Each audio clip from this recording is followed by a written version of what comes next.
Il y a un pile bagaille que nous pourrons partager ensemble avec vous. Dans le cadre de l'émission, ça je dis.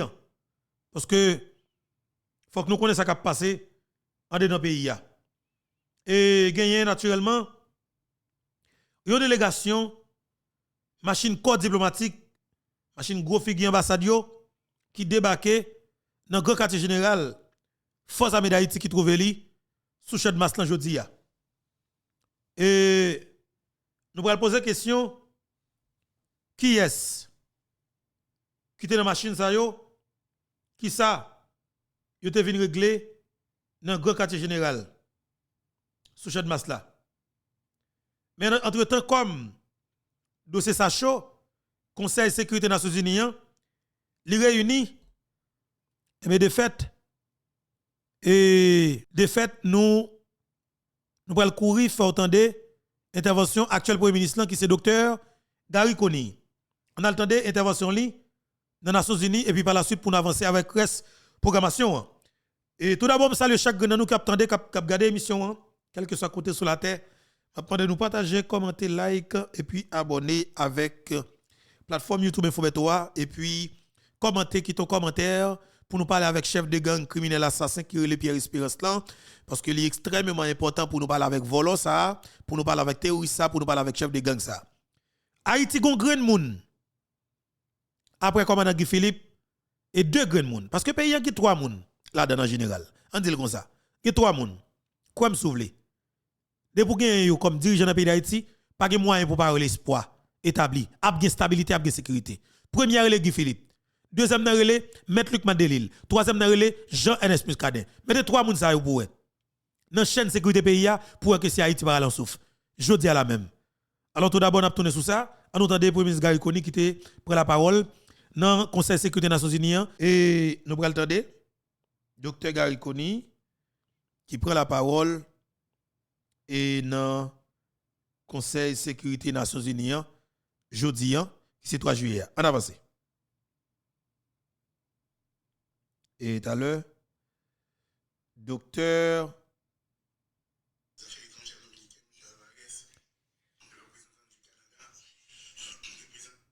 Et tout à l'heure, est-ce que c'est. OK. OK. Voilà. Et tu as un problème de connexion. Et. OK. Et. Voilà. On a pu arranger si problème ça pour vous, le plus vite que possible. Nous allons essayer encore. Nous allons essayer, c'est très important, ok? Je commencerai très bien. Évidemment par reconnaître la sécurité. Je commencerai évidemment par reconnaître la présence dans la salle du ministre des Affaires étrangères dominicain, M. Alvarez, de la représentante du Canada, de la représentante de Saint-Kitts et Nevis et évidemment du représentant de Kenya. Monsieur le Président, Madame la représentante spéciale du Bénin, honorable membre du Conseil, c'est avec un sentiment profond de lourde responsabilité, un espoir renouvelé dans l'engagement d'Haïti à être actrice de son propre devenir que je partage avec vous aujourd'hui les aspirations des millions d'Haïtiens. En effet, malgré des années de lutte acharnée et de résilience inébranlable, notre peuple continue de se battre pour un avenir meilleur. Haïti, enraciné dans une histoire de courage et de liberté, est prête à tourner la page décisive de son histoire. Avant tout, permettez-moi d'exprimer ma gratitude envers l'ambassadeur de la Fédération de Russie, son Excellence M. Vassili Nebensia, pour sa présidence du Conseil de sécurité ce mois-ci, et je lui souhaite plein succès dans l'exercice de ses responsabilités. Je tiens également à remercier la présidence précédente, assurée par la République de Corée, pour son engagement exceptionnel et la gestion efficace des travaux du Conseil qui ont renforcé notre mission commune. J'adresse un remerciement spécial au secrétaire général pour son soutien indéfectible envers Haïti depuis son entrée en fonction. Son dévouement pour la cause d'Haïti et sa volonté à travailler à nos côtés pour surmonter nos défis reflètent l'esprit de solidarité nécessaire à notre progrès. Sa présence continue et son soutien sont une source d'inspiration et de confiance pour le peuple haïtien.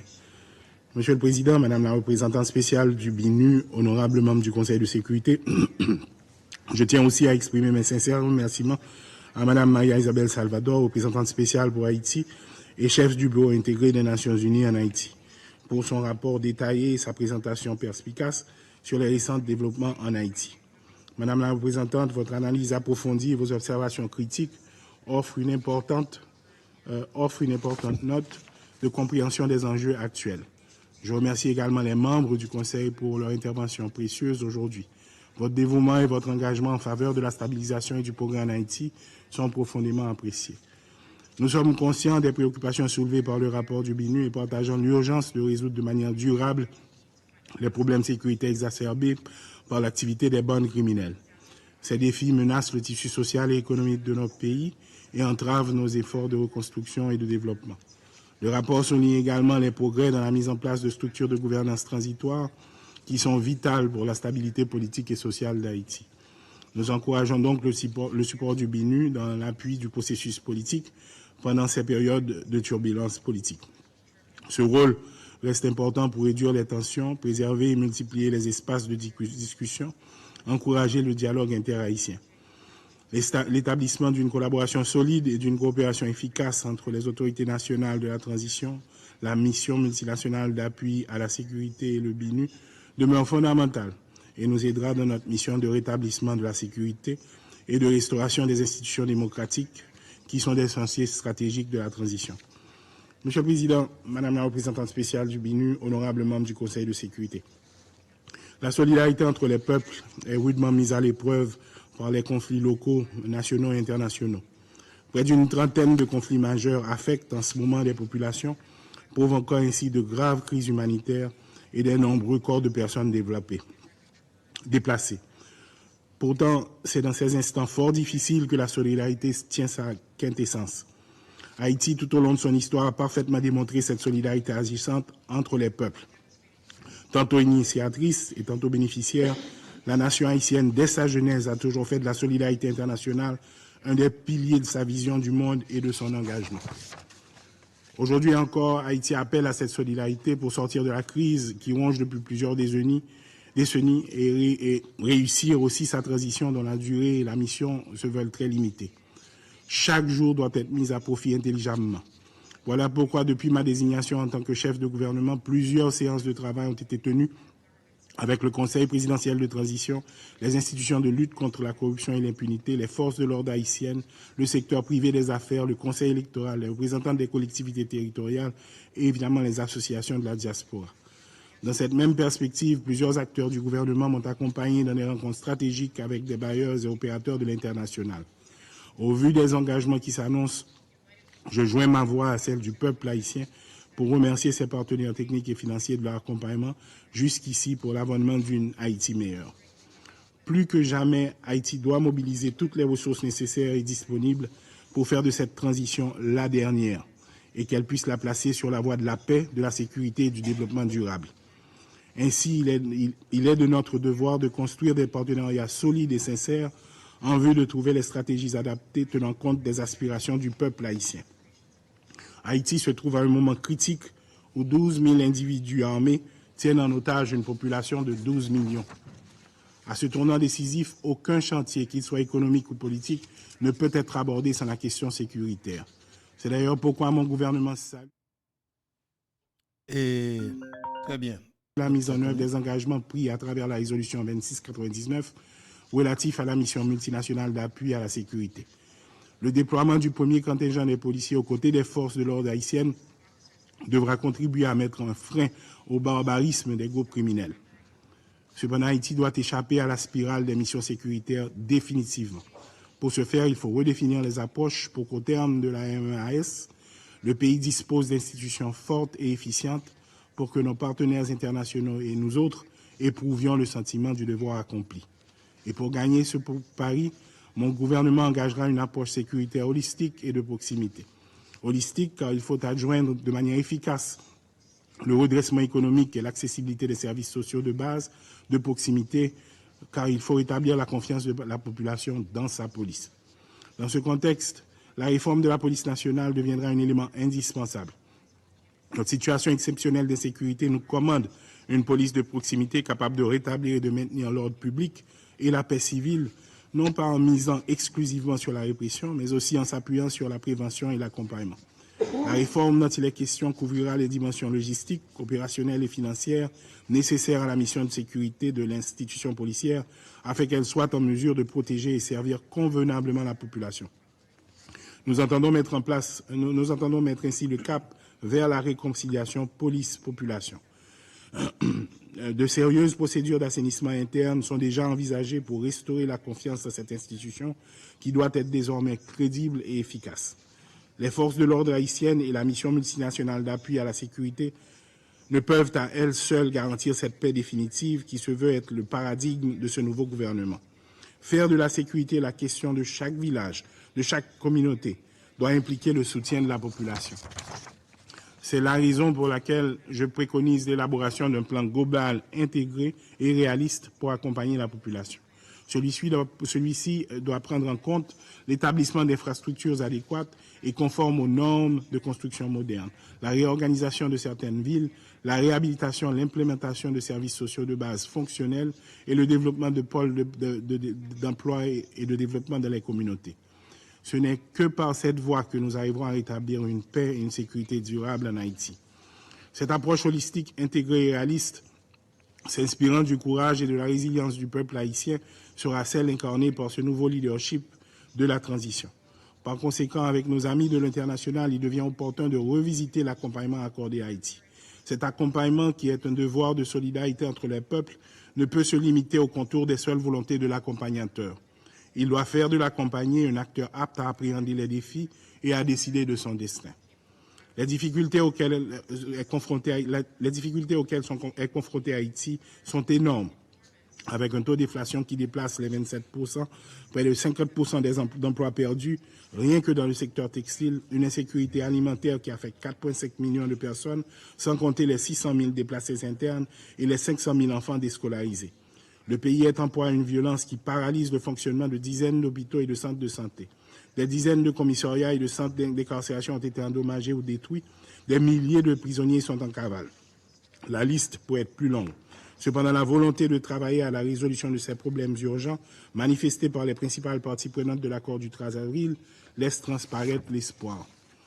La collaboration entre les différentes parties prenantes a créé une atmosphère de travail apaisée, permettre au Premier ministre, en accord avec le Conseil des présidents, d'arriver à constituer un nouveau gouvernement inclusif, réduire le train de vie de l'État, instituer des ministres délégués, nommer un nouveau directeur général de la police et accueillir le premier contingent de la mission multinationale. Cette gouvernance partagée entre des acteurs politiques, économiques et de la société civile, facilitée par les partenaires internationaux dont la CARICOM, qui n'a guère ménagé ses efforts à travers ses éminentes personnalités, démontre qu'il a été fait le choix le plus adapté au contexte explosif qui sévissait sur l'échiquier politique haïtien. Cependant, la méfiance, la fragilité et les tensions latentes qui sous-tendent la dynamique politique haïtienne ne doivent en aucun cas être sous-estimées. Nous sommes une jeune démocratie qui ne cesse de s'écarter depuis des années de la gouvernance démocratique. De ce fait, une alerte en permanence s'impose pour sauvegarder les rares acquis. Aujourd'hui, la transition en cours, tout en s'inspirant de la feuille de route délimitée dans l'accord du 3 avril 2024, doit être celle devant paver la route à la fin de cette période transitoire entamée depuis trois décennies. Et ce, par des réformes institutionnelles et légales d'une part, par la création d'atmosphères propices au relèvement économique et à l'organisation d'élections non contestées d'autre part. Tout accompagnement des partenaires internationaux devra prendre en compte la vision du gouvernement de cette transition pour que plus jamais Haïti ne replonge dans le chaos. Monsieur le Président, honorables membres du Conseil, il n'existe pas de fatalité haïtienne. La situation qui prévaut en Haïti est la résultante d'une politique séculaire séparant l'État de la nation et qui, du coup, fait abstraction de la résilience, de la ténacité, de l'empathie, de la générosité du peuple qui aspire au bien-être. Ainsi, une synergie et une solidarité locale et internationale devient incontournable. Au cours de ma carrière de fonctionnaire des Nations Unies, j'ai observé une multitude d'initiatives internationales visant à soutenir le développement et à stabiliser dans les pays de crise. Haïti en particulier a bénéficié de diverses formes d'assistance internationale, chacune conçue avec l'intention de remédier aux multiples crises que nous avons affrontées, des catastrophes naturelles aux crises politiques et économiques. Malgré cette aide substantielle, les résultats à plusieurs égards restent insuffisants. Il est grand temps qu'Haïti et ses partenaires se posent une question fondamentale. Qu'allons-nous faire différemment? À cette question, je peux déjà vous dire qu'en Haïti, nous avons pu commencer à assembler des hommes et des femmes honnêtes, responsables, courageux, compétents et qui inspirent confiance. Ce leadership s'engage à réaliser des élections transparentes et participatives en vue du renouvellement du personnel politique et de suivi efficace et dynamique. Ces élections contribueront à l'avènement de la stabilité politique et institutionnelle.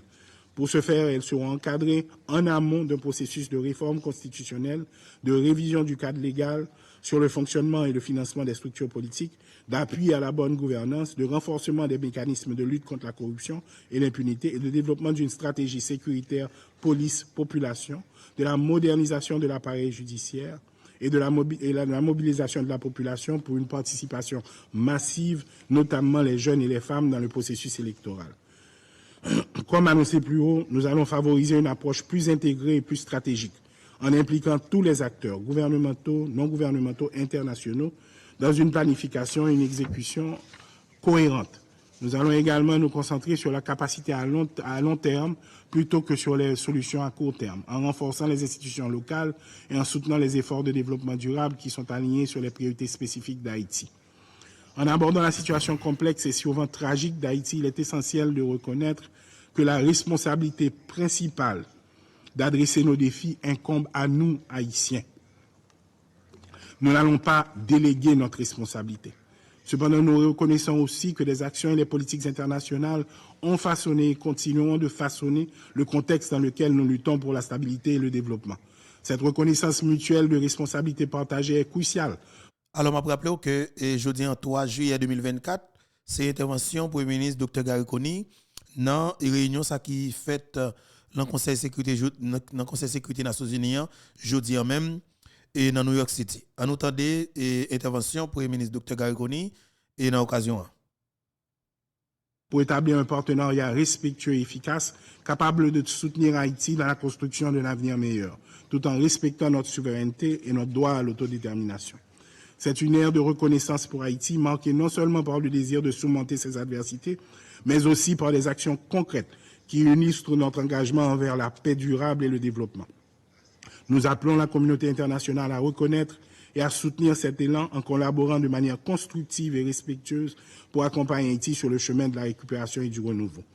Monsieur le Président, Mesdames et Messieurs les ambassadeurs, en ce temps critique, alors que nous accueillons de nouvelles forces de sécurité internationales en Haïti, il est essentiel de rappeler que notre histoire avec les interventions étrangères est teintée d'expériences contrastées.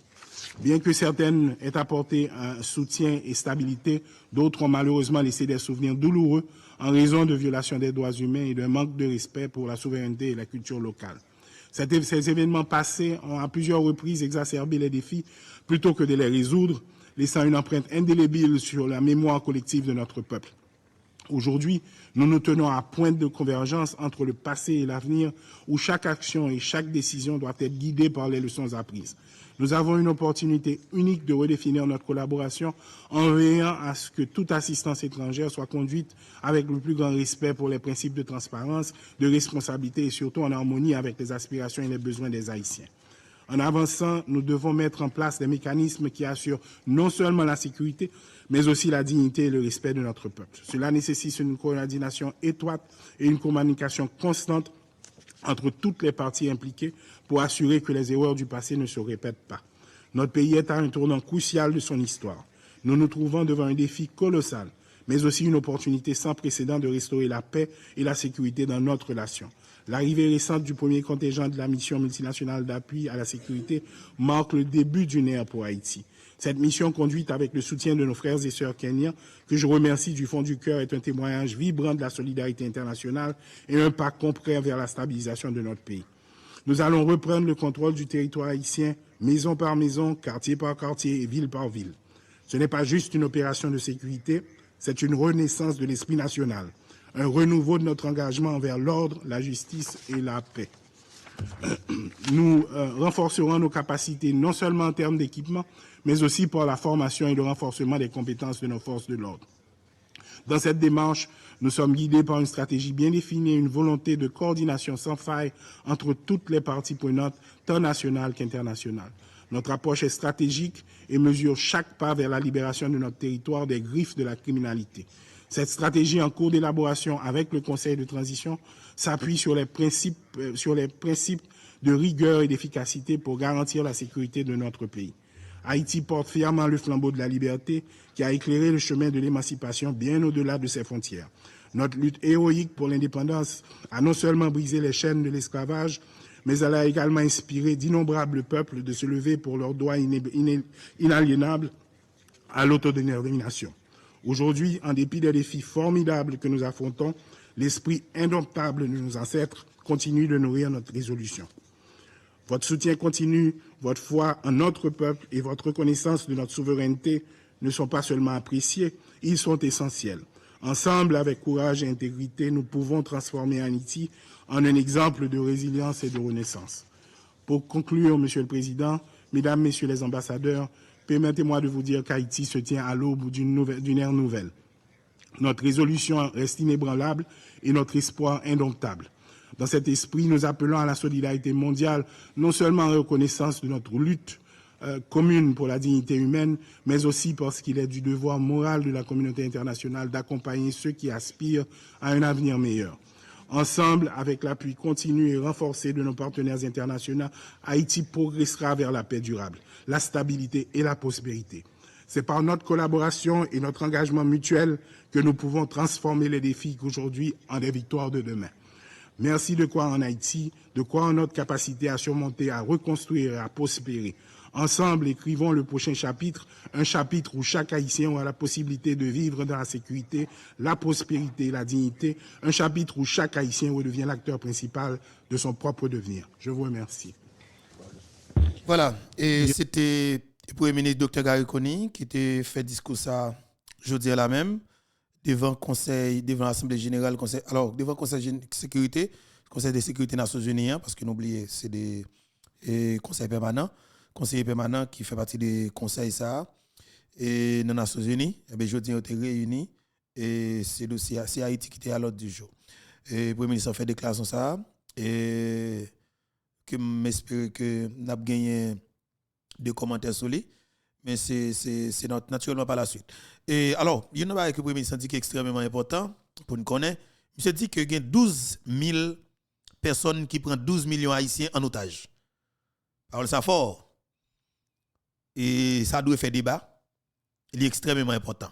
Nous sommes capables de dire tout. Si 12 000 personnes prennent 12 millions haïtiens en otage, il n'y a pas 12 000 seulement. Il y a environ 20 à 25 000 personnes qui prennent Haïti en otage. PM n'a pas mettre politiciens là-dedans. Et comme il ne doit pas et il ne doit pas OK? Et comme les ne doit pas dire monsieur directement et OK? Il pas dire monsieur directement. Peut-être c'est les tout et dit la globale même parce que si il t'a mis politicien là-dedans parce que naturellement il va parler de 12 000 seulement. Parce que gang yo peut-être pas gang yo peut-être pas yo même personnellement yo plus passé en 20 000. Gang yo peut-être pas yo. Yo plus passé en 20 000. OK?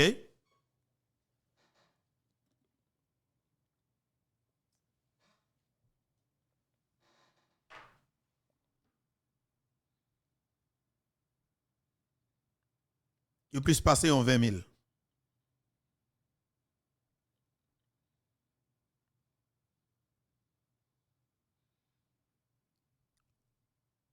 « 12 000 personnes prennent 12 millions en otage. Et oui, gagne yon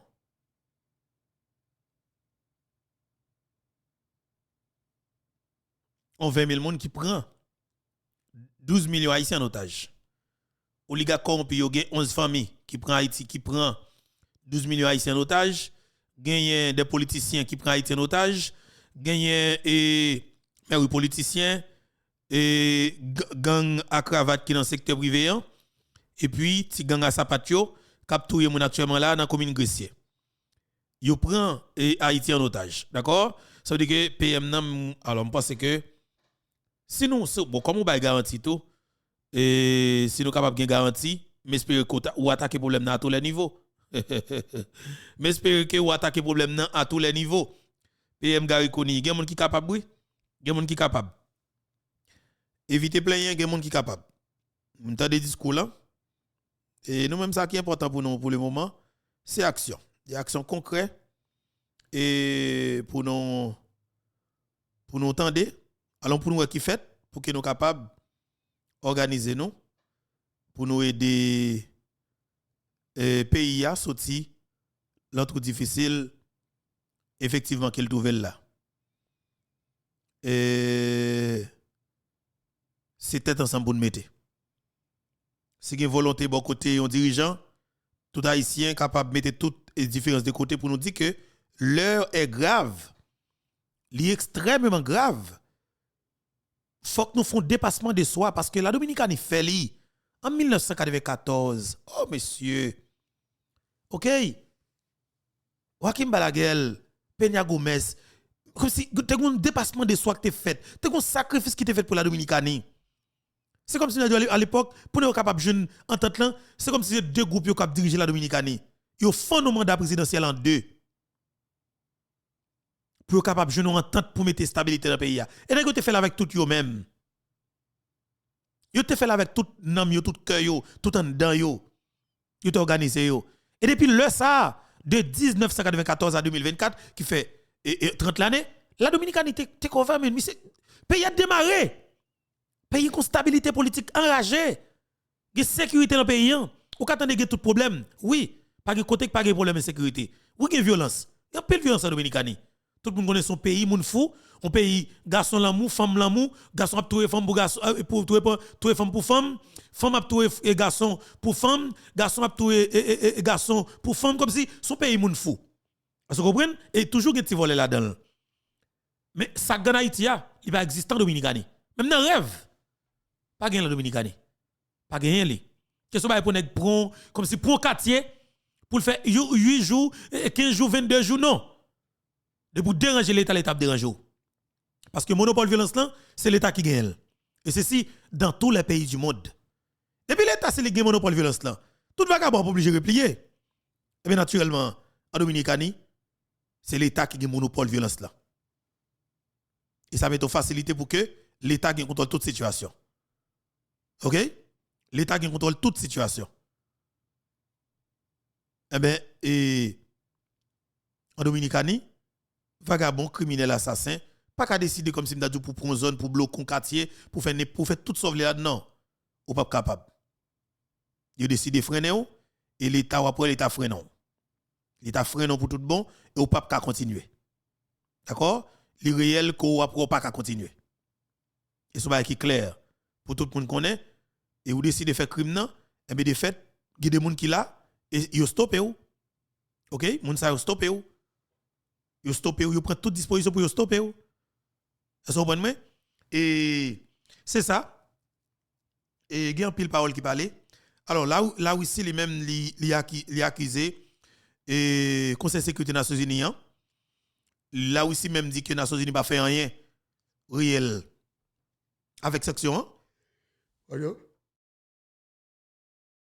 bagage que les Nations Unies et là où ici dit que les Nations Unies pas fait rien avec section 1. Et juste alors je suis capable de dire résolution qui a été prise pour prendre sanction contre nèg avec femme qui prend des examens en Haïti yo pas fait exactement ça que dit à France avec parce que tu as une résolution 2645 qui pas jamais rentrer en application parce que naturellement si toutefois Nations Unies te mette résolution 2645 là en application on garantit non et ça va la priver là les comme ça parce que pas oublier bandi qui frappé c'est cartouche yo joine c'est munitions yo joine si on pas de munitions, parce que va pas continuer, il va pas continuer. C'est cartouche yo jeune. Et automatiquement jeune cartouche, yo une capacité pour que yo capable de frapper. Vous comprenez? Eh bien, il faut qu'il y ait des gens qui pour stopper yo. Stopper yo. C'est ça. Et stopper l'action yo. Docteur Gary Koni ou de j'espère que vous arrangez ou rentre avec bonne nouvelle. Et tout le monde voit que bon, chita avec même moun yo, même équipe ou kon chita yo, pas de problème. Même équipe moun ou kon chita yo, c'est moun pour yo ensemble avec yo. Et ou chita avec tout le monde pour chita, mais sauf avec peuple haïtien pour chita. Ou chita avec tout le monde pour chita. Sauf avec peuple haïtien pour chita. Mais espère faut coup de tête ou al font chita avec peuple haïtien tout, docteur Koni. D'ailleurs moi al font chita avec peuple haïtien toujours. L'important, les paysans yo ta remen ouais ou pour ta doit font coup de tête dans Wanamet. Me conseille au font coup de tête dans Wanamet docteur Koni. Font coup de tête dans le nord. Al font ti ouais avec paysans yo. Et d'accord? Li très important. Li très important. Font faire effort pour que ou font coup de pied dans province yo tout. Sou fait la bon parce que tout le monde ouais kochita avec tout même monde pas de pression, même assassin yo, peuple là lui même il pas besoin monde ça toujours. Peuple a besoin ouais ou cap chita avec des nouvelles têtes, de bons monde dans la société parce que gen bon monde. À la province obligé bon monde yo. À la province obligé yo. Mais sous chita là c'est avec même volo yo, même gang n'a pas de pression, eh ben mon cher peuple là a juste gardé y a pris. C'est ça, il pas l'autre bail non. Peuple a regardé ou et puis peuple a pris parce que connaît pas rien sérieux qu'a régler parce que c'est toujours même pratique là. Est-ce que vous comprenez? C'est toujours même pratique là, pas rien sérieux qu'a régler, mais espérer que vous tendez message ça et puis naturellement ou fait exactement ce que vous faites parce que chita avec même avec Port-au-Prince, même secteur privé que tout le président Jovenel Moïse et m'estime que il va finir trop correct. Comprenez? Il va finir trop correct. Que docteur Koni prend engagement ni, prend responsabilité li pour que naturellement il fait exactement ça qu'il pour le faire. OK? Éviter chita avec ravette, éviter chita avec criminel, éviter chita avec chef de gang, fait yon l'autre bagaille, chita avec moun pour chita. Que moun kou ka chita dans société ya et le peuple là chita avec yo, et après que naturellement ou aller dans bon pour aller ya. Mais chita avec criminel ça yo que tout le monde connaît dans l'ouest là qui finance les manifestations, qui rentre les âmes dans le pays, qui fait tout mouvement gang dans le pays ya et ou pas jamais une solution. Et tout le monde a dit pas sérieux dans démarche yo. Et m'espérer l'autre tourner ou faire de l'autre rencontre. D'accord, PM? D'accord, PM? Docteur Koni. C'est ça. Et alors, gagner une photo qui circulé sur tous les réseaux sociaux, côté que vous montrez nous clairement. Et citoyen sacré Moïse Jean-Charles qui allait dans une fête dans l'ambassade américaine. Est-ce que vous comprenez? C'est une fête ambassade américaine. Et tout le monde yo dit clairement, Moïse Jean-Charles, c'est exactement moun ça que lié. Quand y a un pile monde qui relève qui dit Beto, forme d'affaires au fond, faut il temps de Moïse Jean-Charles. Les Moïse Jean-Charles qu'on a pas attaqué ambassade américaine. Parce que Moïse était toujours à pas attaquer ambassade américaine. Mais je dis, qui est-ce nous naturellement et qui dans la salle de réception ambassade américaine, c'est Moïse Jean-Charles. Population dit que yo saisi ouais bagay ça, yo Moïse Jean-Charles ça pas vle ouais ambassade américaine gros manifestation, gros bagay qui qu'on a fait, et ben c'est Moïse Jean-Charles ça, yo ouais cap défilé devant l'ambassade américaine. Et bien, la population dit que Moïse Jean-Charles, c'est pas n'importe monde, c'est pas monde pour jamais dans ensemble. Et me dit ça, oui. Surtout pour petit petit de Saline yo. Ça qu'on a comment les partisans de Jovenel de Moïse Jean-Charles, dit Jovenel Moïse pardon.